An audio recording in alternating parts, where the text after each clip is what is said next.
the instruction was to simply pay attention to my breath, and when my mind wandered, to bring it back.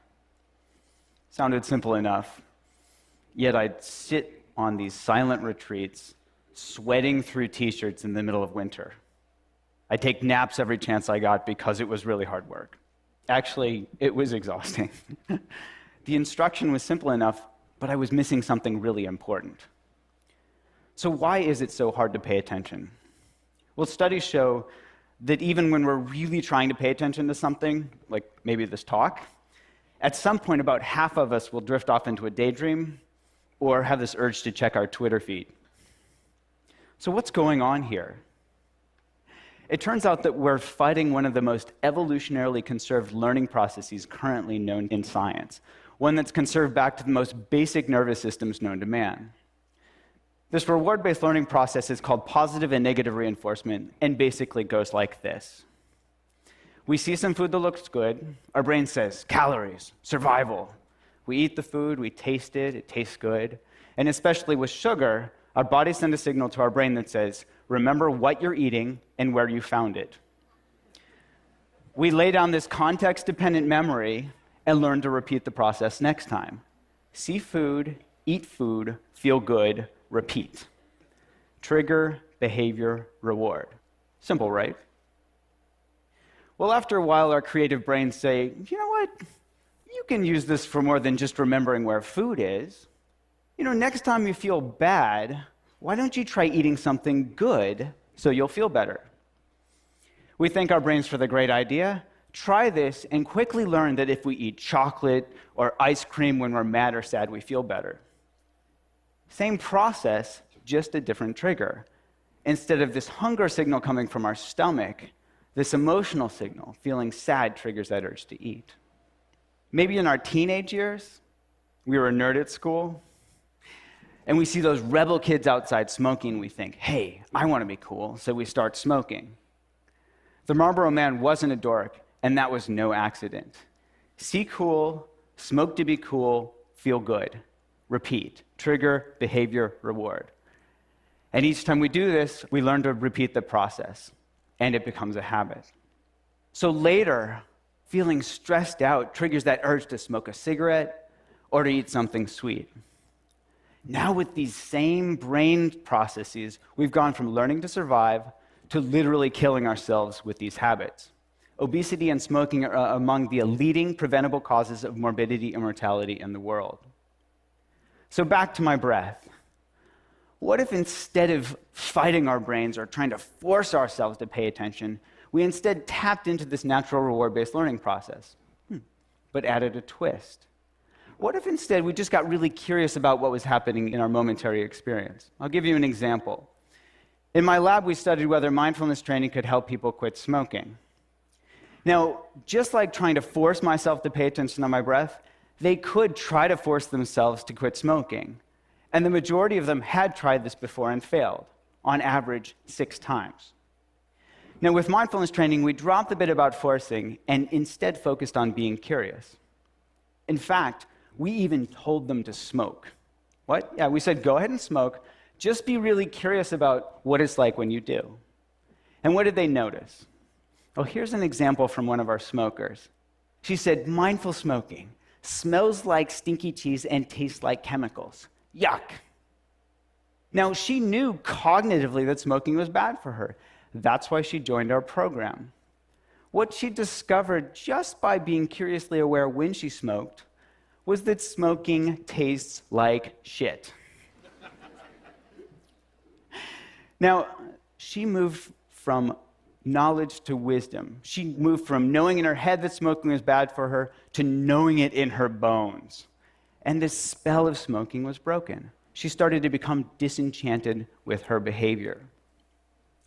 Now, the prefrontal cortex, that youngest part of our brain from an evolutionary perspective, it understands on an intellectual level that we shouldn't smoke. And it tries its hardest to help us change our behavior, to help us stop smoking, to help us stop eating that second, that third, that fourth cookie. We call this cognitive control. We're using cognition to control our behavior. Unfortunately, this is also the first part of our brain that goes offline when we get stressed out, which isn't that helpful. Now, we can all relate to this in our own experience. We're much more likely to do things like yell at our spouse or kids when we're stressed out or tired, even though we know it's not going to be helpful. We just can't help ourselves. Now, when the prefrontal cortex goes offline, we fall back into our old habits, which is why this disenchantment is so important. Seeing what we get from our habits helps us understand them in a deeper level, to know it in our bones, so we don't have to force ourselves to hold back or restrain ourselves from behavior. We're just less interested in doing it in the first place. And this is what mindfulness is all about. Seeing really clearly what we get when we get caught up in our behaviors, becoming disenchanted on a visceral level, and from this disenchanted stance, naturally letting go. This isn't to say that, poof, magically we quit smoking, but over time, as we learn to see more and more clearly the results of our actions, we let go of old habits and form new ones. The paradox here is that mindfulness is just about being really interested in getting close and personal with what's actually happening in our bodies and minds from moment to moment. This willingness to turn toward our experience rather than trying to make unpleasant cravings go away as quickly as possible. And this willingness to turn toward our experience is supported by curiosity, which is naturally rewarding. What does curiosity feel like? It feels good. And what happens when we get curious? We start to notice that cravings are simply made up of body sensations. Oh, there's tightness, there's tension, there's restlessness, and that these body sensations come and go.